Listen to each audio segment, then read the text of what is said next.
Juliano Tavares rentra chez lui déterminé.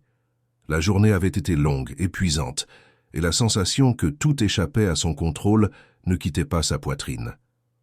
Dans la poche intérieure de sa veste, soigneusement pliée, se trouvait la lettre de démission qu'il avait rédigée ce matin-là, après une nouvelle nuit sans sommeil. Il croyait, avec douleur et frustration, que Béatrice n'avait plus sa place dans cette maison.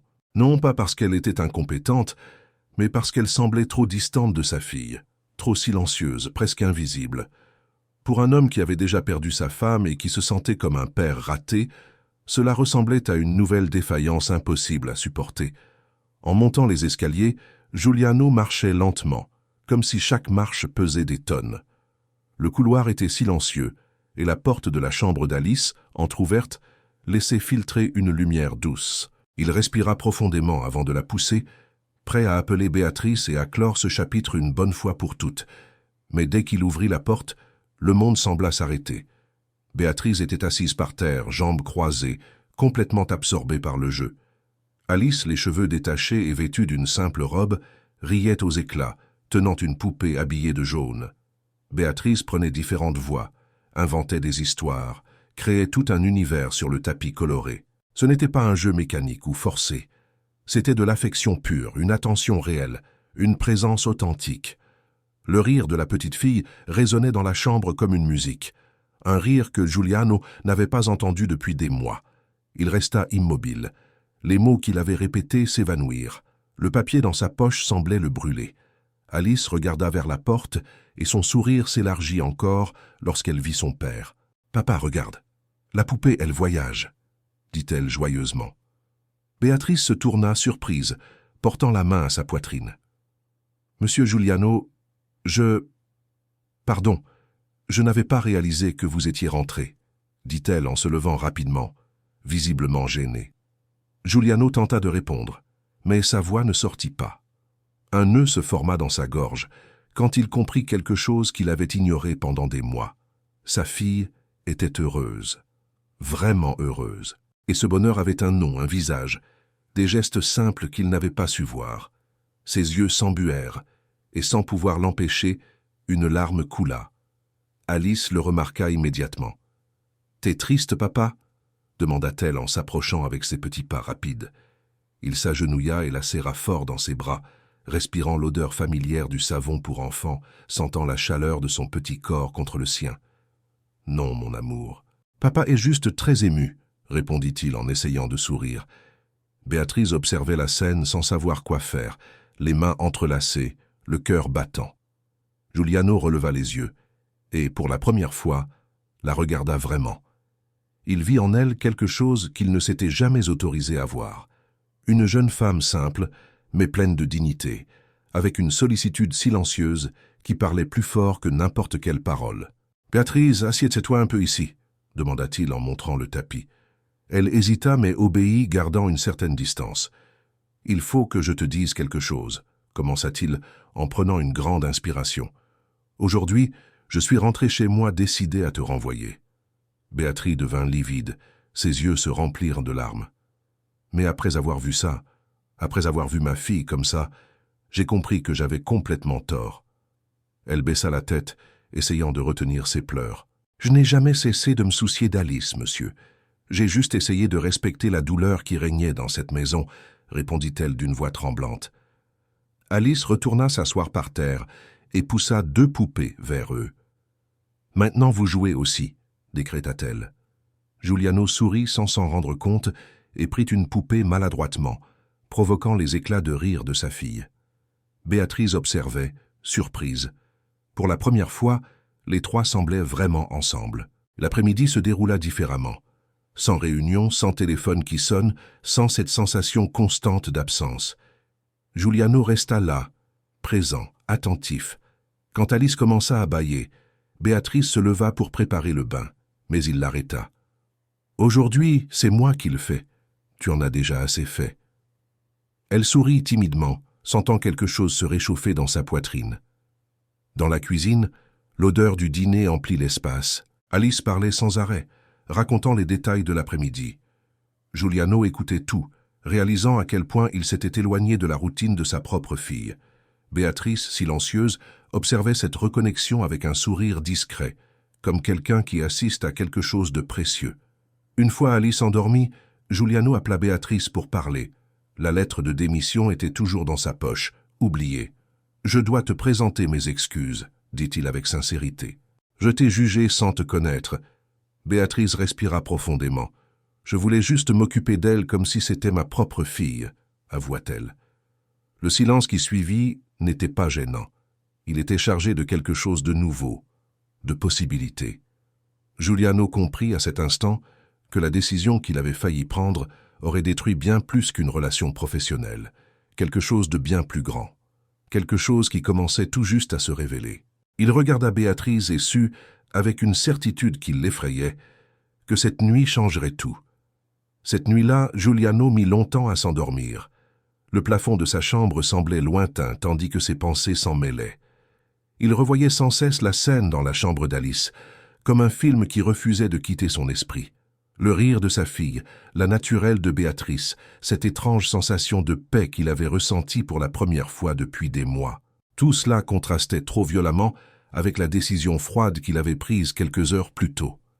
Il réalisa, avec un certain malaise, à quel point il avait été proche de commettre une erreur irréparable. Le lendemain matin, il se réveilla avant le réveil. Il descendit les escaliers en silence et trouva Béatrice dans la cuisine, préparant le café avec des gestes soigneux. Alice était assise à table, concentrée sur son dessin.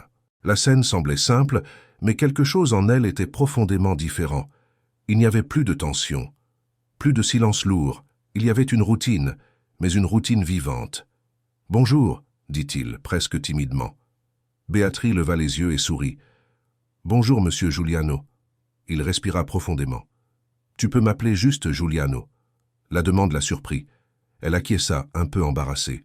Pendant le petit déjeuner, Alice raconta avec enthousiasme qu'elle avait rêvé d'un château rempli de poupées qui parlaient. Giuliano écouta attentivement, riant au bon moment. Béatrice observait cet rapprochement avec prudence, comme quelqu'un qui craint que tout ne soit éphémère. Pourtant, il y avait de l'espoir dans ses yeux. Les jours suivants suivirent un rythme différent. Giuliano rentrait plus tôt, éteignait son téléphone pendant le dîner, lisait des histoires à Alice avant de dormir. De petits changements qui faisaient une grande différence. Béatrice restait dévouée, mais désormais il y avait des échanges. Des conversations rapides dans le couloir, des sourires timides, des regards qui duraient une seconde de plus que nécessaire. Aucun des deux ne parlait de ce qui grandissait silencieusement, mais tous deux le ressentaient. Un après-midi, Giuliano rentra plus tôt que d'habitude et trouva Béatrice assise sur le canapé, tenant une enveloppe froissée. Son visage était tendu. « Il s'est passé quelque chose ?» demanda-t-il. Elle respira profondément avant de répondre. « C'est une lettre de l'ancien travail de ma mère. J'ai appris aujourd'hui que l'endroit va fermer. C'est là qu'elle a travaillé jusqu'à sa maladie. » Giuliano s'assit à côté d'elle, attentif. Pour la première fois, Béatrice lui parla de son enfance difficile, de la perte précoce de ses parents, d'avoir appris très jeune à se débrouiller seule. Elle parla sans dramatiser, mais chaque mot portait un poids. Giuliano écouta en silence, ressentant grandir un profond respect. « Tu n'as jamais rien réclamé » commenta-t-il. Elle esquissa un sourire triste. « On apprend à être fort quand on n'a pas le choix. » La sincérité de cet instant les rapprocha d'une manière nouvelle. Ce n'était pas encore une romance explicite, c'était une reconnaissance. Ce soir-là, après qu'Alice se fût endormie, Giuliano appela à nouveau Béatrice pour parler. « J'ai beaucoup réfléchi ces derniers jours, » commença-t-il, « et je voulais que tu saches que je ne te vois plus comme quelqu'un qui travaille simplement ici. » Elle fronça les sourcils, perplexe. « Je te vois comme quelqu'un d'essentiel pour cette maison. » Béatrice sentit son cœur s'accélérer. « Giuliano, je ne veux pas dépasser les limites, » dit-elle prudemment. Il hocha la tête. « Moi non plus. C'est pour ça que je veux faire les choses correctement. » Il lui parla de sa peur de s'attacher, de la culpabilité qu'il portait de n'avoir pas été plus présent, de la solitude qu'il ressentait malgré tout le confort qui l'entourait. Béatrice écouta attentivement, se sentant vue comme jamais auparavant. Quand il eut fini, un long silence s'installa mais paisible. Alice les interrompit en descendant les escaliers, son oreiller dans les bras. « J'ai eu peur », dit-elle d'une voix ensommeillée. Giuliano la prit dans ses bras sans réfléchir. Béatrice sourit en voyant la naturelle de ce geste.